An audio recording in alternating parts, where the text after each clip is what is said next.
Selamat siang. Assalamualaikum warahmatullahi wabarakatuh. Di tengah siang yang panas terik matahari, saya bahagia sekali di acara program podcast FHUPS Serius Tapi Santai.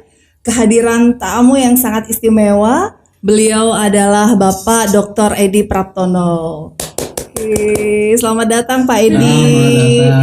Pak Edi, beliau adalah Wakil Ketua Yayasan Pendidikan Pancasakti Tegal, dan juga di tengah kesibukannya beliau, Pak Edi sebagai juga Wakil Ketua Peradi dan advokat ya Pak ya, masih menjalankan bisnis di bidang konsultan hukum. Wah, luar biasa sekali nih Pak Edi.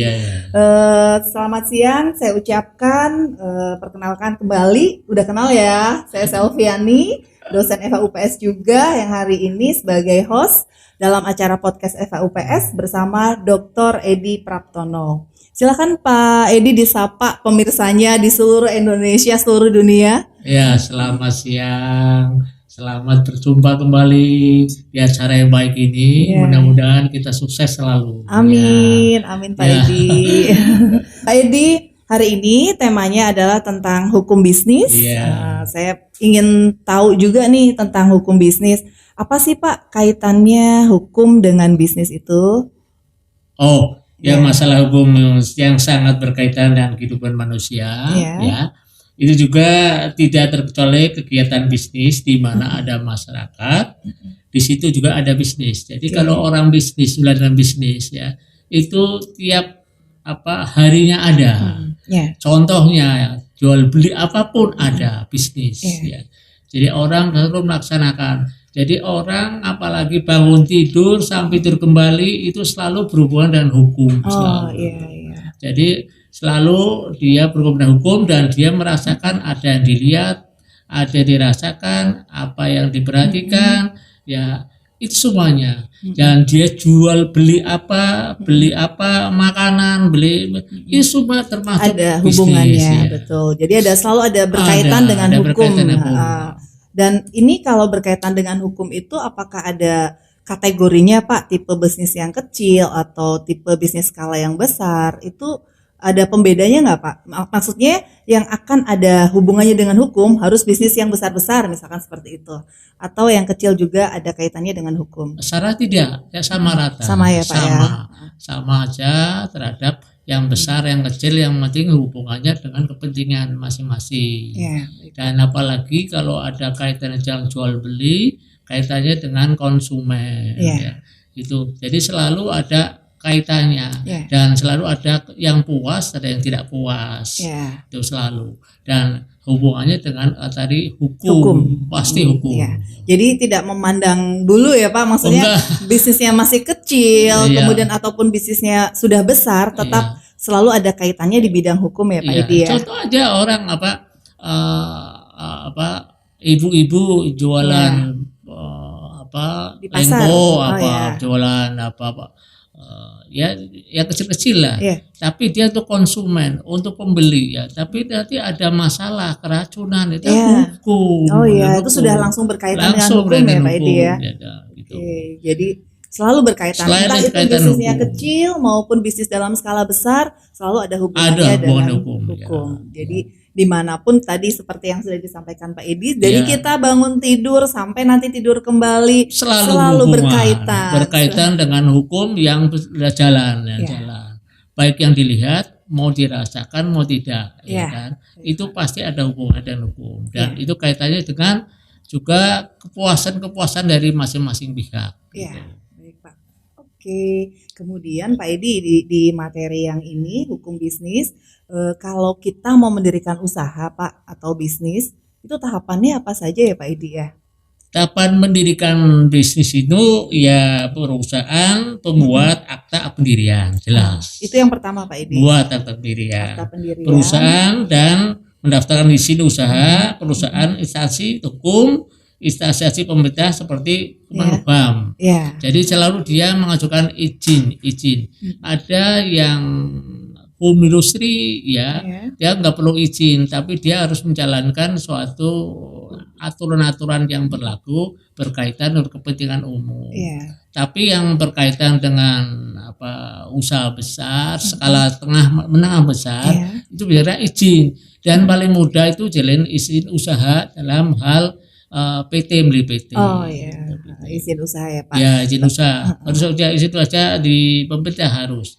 Dan harus ada pajaknya, harus ada izin operasionalnya dan izin usahanya, dan juga dalam hal kaitannya dengan masalah izin operasional. Izin operasional. Jadi tahapan pertama kita harus izin dulu ya Pak Edi ya, baik itu untuk mendirikan CV, kemudian PT atau bisnis lainnya, selalu ada hubungannya tadi dengan hukum dan juga dengan izin ketentuannya ya supaya Pak. tercatat dalam pembuktian kalau dia tercatat dalam usaha, ada tanggung jawab. Dan kalau orang usaha itu harus terbuka, tidak boleh tertutup.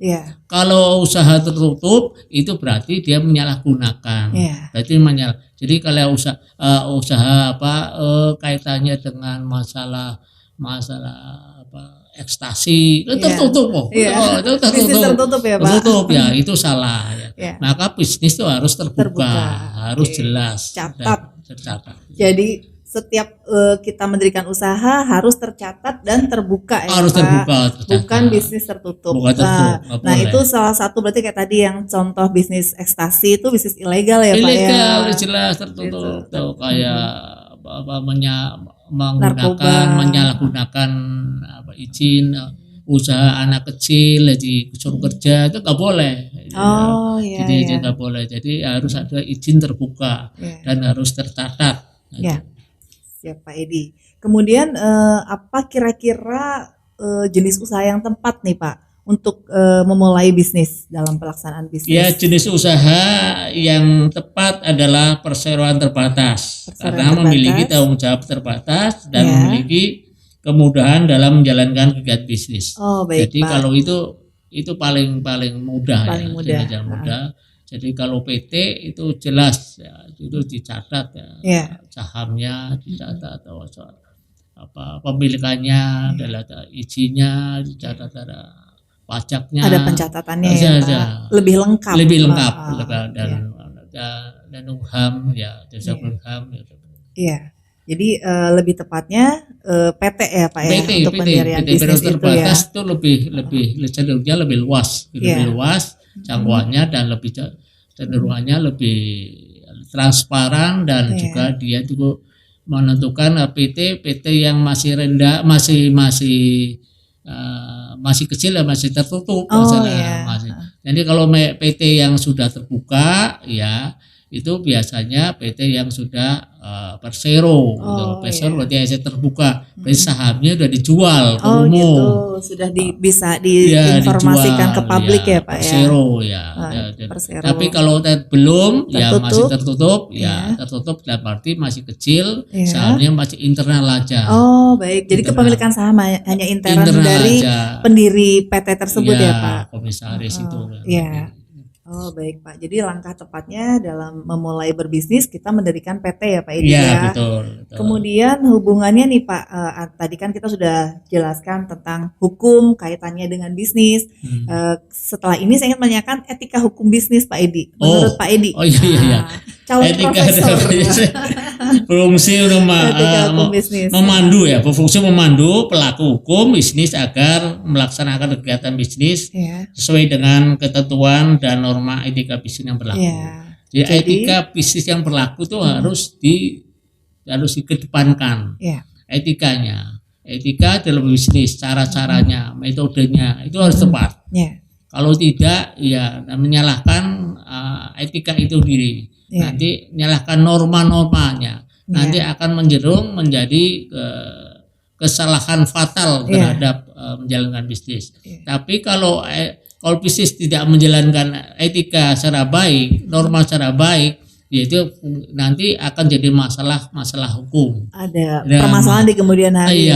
Masalah di kemudian hari nanti jadi masalah di kemudian hari. Jadi dia juga akan mengakibatkan nanti kerugian di antara baik si pemiliknya maupun penjualnya. Itu selalu gitu. Jadi kita harus beretika apapun itu ya harus Pak Edi etika ya. penting, normanya penting. Memiliki etika yang tadi ada hubungannya dengan norma. Iya, etika bisnis, etika pembeli, ya ada. Harus ada timbang baliknya itu. Iya. Baik Pak. Kemudian ini kan kita sudah hampir 1 tahun ya Pak ya. Iya. Mengalami pandemik nih, dan itu sangat berpengaruh di bidang apapun juga ya Pak, terutama dalam segi bisnis nih. Nah, kira-kira kiat-kiat menjalankan bisnis di tengah pandemik ini apa nih Pak Edi? Kita harus memupuk optimisme. Itu jelas. Di tengah pandemik, beberapa program pemerintah, ya seperti kemudahan izin bisnis dan investasi juga bertujuan membangkitkan kegiatan bisnis di tengah pandemi.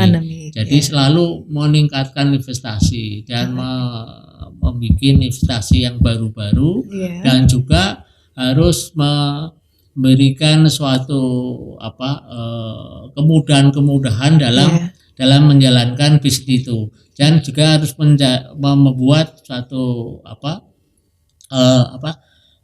terobosan baru bukan terobosan sebagai penemuan baru, inovasi ya Pak inovasi baru untuk menjalankan bisnis apapun ya. Tadi yang penting dia harus menjalankan yang sehat dan juga tadi kembali kepada sesuai norma etikanya juga harus penting itu.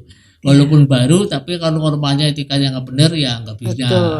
Dan juga harus sesuai dengan koridor yang sehat, sesuai dengan ketentuan.